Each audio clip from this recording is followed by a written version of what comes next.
আসসালামু আলাইকুম ওয়া ৰাহমাতুল্লাহি ওয়া বাৰাকাতুহু। যিসকল মহিলাৰ ভিতৰত ৮টা গুণ থাকিব, সেই সকল মহিলাক আল্লাহে বহুত বেছি পছন্দ কৰে। যি নাৰীৰ ভিতৰত ৮টা গুণ থাকিব, তেনেকুৱা নাৰীক তেনেকুৱা মহিলাক আল্লাহে বহুত বেছি পছন্দ কৰে। আৰু কোনোবা মহিলাক যদি আল্লাহে পছন্দ কৰে, আল্লাহে মহব্বত কৰে, ভাল পায়, তেনেহ'লে সেইজনী মহিলাৰ বাবে অৰ্থাৎ সেইজনী মহিলাৰ বাবে জান্নাত পোৱা বহুত বেছি সহজ হৈ পৰিব। কোনোবা মহিলাক যদি আল্লাহে পছন্দ কৰে, মহব্বত কৰে, ভাল পায়, তেনেহ'লে সেইজনী মহিলাৰ বাবে জান্নাত পোৱা বহুত সহজ হৈ পৰিব। সেইকাৰণে জান্নাত পাবলৈ হ'লে এই ৮টা গুণ থাকিব লাগিব। অৰ্থাৎ এই যাৰ ভিতৰত যিসকল মহিলাৰ ভিতৰত ৮টা গুণ থাকিব, তেনেকুৱা মহিলাক আল্লাহে খুব বেছি পছন্দ কৰে, মহব্বত কৰে। আৰু এই ৮টা গুণৰ ভিতৰত হৈছে ১ নম্বৰ, যিসকল মহিলা পৰ্দাশীল হয়, হাৰ হালাতত পৰ্দা কৰি থাকে, নিজৰ শৰীৰটো পৰ পুৰুষৰ পৰা আবৃত কৰি পৰ্দা কৰি ৰাখে, নিজৰ শৰীৰটো হিফাজত ৰাখে, তেনেকুৱা মহিলাক আল্লাহে খুব বেছি পছন্দ কৰে, মহব্বত কৰে।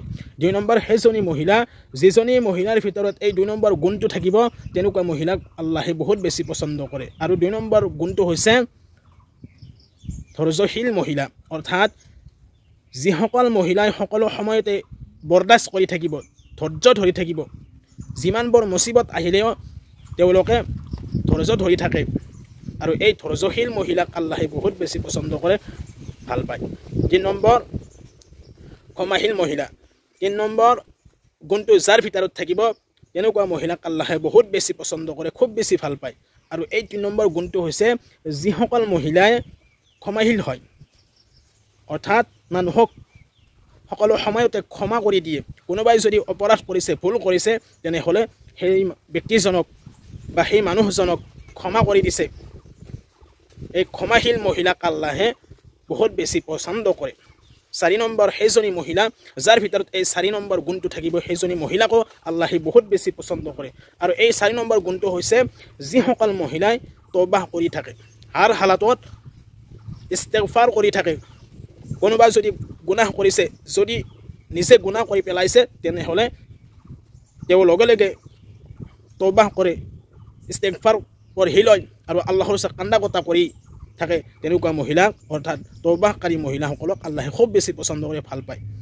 ৫ নম্বৰ হৈছে সেইসকল মহিলা যিসকল মহিলাই হাৰ হালাতত নিজৰ স্বামীৰ অনুগত হয়, অৰ্থাৎ সকলো সময়তে নিজৰ স্বামীৰ কথা মানি চলে, প্ৰত্যেকটা হুকুম অৰ্থাৎ নিজৰ স্বামীৰ প্ৰত্যেকটা হুকুম মানি চলে, সকলো সময়তে নিজৰ স্বামীক খেদমত কৰি থাকে, তেনেকুৱা মহিলাক আল্লাহে খুব বেছি পছন্দ কৰে, ভাল পায়।